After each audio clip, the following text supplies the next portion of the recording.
Galnet News Digest, 28th of April 3306.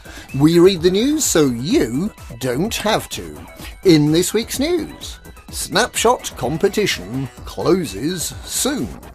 Hull seals visit Zaonce with a suitcase. Full of Eastern promise. The very last, spaceships. Snapshot competition closes soon.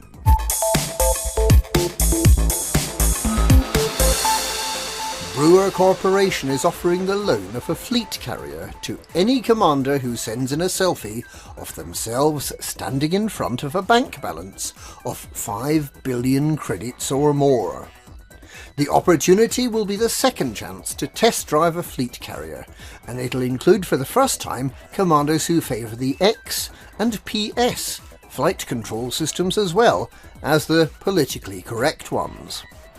This will be the first time that universal cartographics is available as an option. But there seems to be little hope that the Pilots Federation will relent on their ban on storing rare goods in the hold of fleet carriers, something that both the Hutton truckers, purveyors of the finest Hutton mugs, as well as Centauri Mega Gin, Pantar prayer sticks and Indy Bourbon, and the East India Company, the people behind the trading post which stocks goods such as Kamitra cigars and Lavian brandy, have been campaigning for, as factions who, when given a galaxy as a present, find that playing with the cardboard box it came in is much more fun. Or, in the case of the Buckyball Racing Club, playing with cardboard beer mats.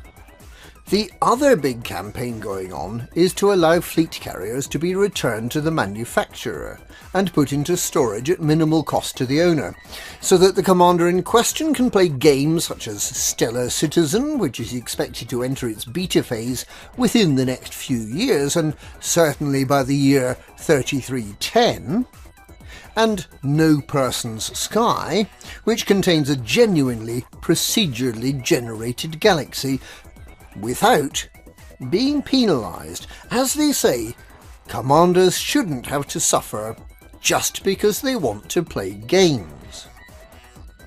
Commanders who wish to try out a fleet carrier are asked to submit their snapshot by the 30th of April. Hull seals visit Zaonce with a suitcase.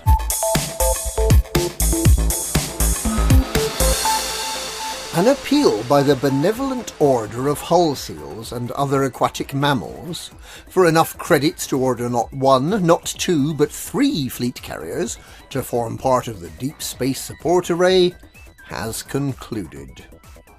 The Fleetcom initiative will see fleet carriers permanently stationed around the galaxy, ready to help commanders out with fuel, repair, and whatever the other R is. The Hull Seals have earned and had donated a total of 23.6 billion credits, which is expected to be enough to buy, equip, move to station and pay for upkeep for 3 carriers for their first year.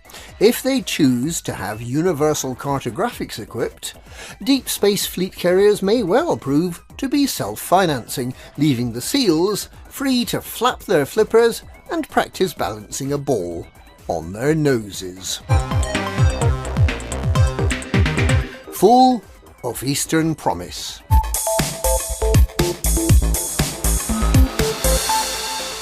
The Orion expedition is over.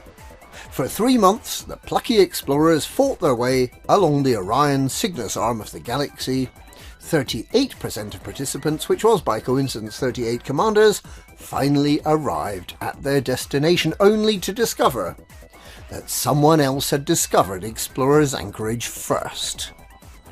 Not deterred in the slightest, the remaining members of the Orion expedition decided to make one final jump, which by sheer and utter coincidence happened at exactly the same time as the first jump of the Eastern Promise expedition, which was setting off from Explorer's Anchorage to visit Magellan's Star, in what its organisers described as a somewhat hardcore trip with an aggressive schedule and significant use of jumponium injection near the rim. By even more of a total coincidence, the final jump of the Orion expedition and the first jump of the Eastern Promise expedition not only happened at the same time in the same star system, but in the exact same place. So thousands of light years from anywhere, the combined ranks of explorers managed to create gridlock. The very last spaceships.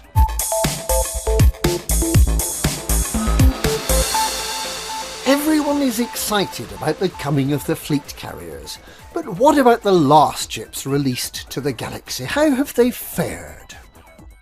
16 months ago, right at the end of 3304, two new ships were launched, the Phantom and the Mamba. The Zorgon-Peterson Mamba was the one everyone was excited about. With an immaculate pedigree, the Mamba had been the small fighter that every pirate wanted. Early impressions were good, although it was far larger than expected. A medium fighter, rather than the runabout we all expected. The pre-production version of the Mamba was capable of a high top speed and had excellent agility, although it did tend to overheat somewhat. The Zorgon-Peterson engineers made some adjustments and managed to turn a promising alternative for the Fer-de-Lance into something more akin to a hauler. Slower and with less speed and manoeuvrability than even a clipper.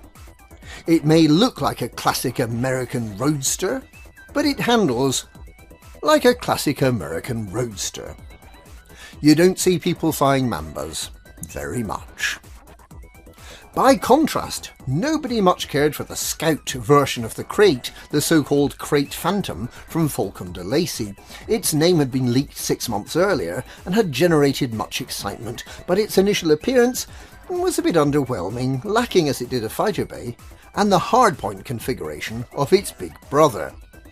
But it was so much fun to fly, and capable of being engineered to jump over 70 light years, second only to the lumbering Anaconda. There's a great cockpit view, and the row of 9 thrusters just looks gorgeous.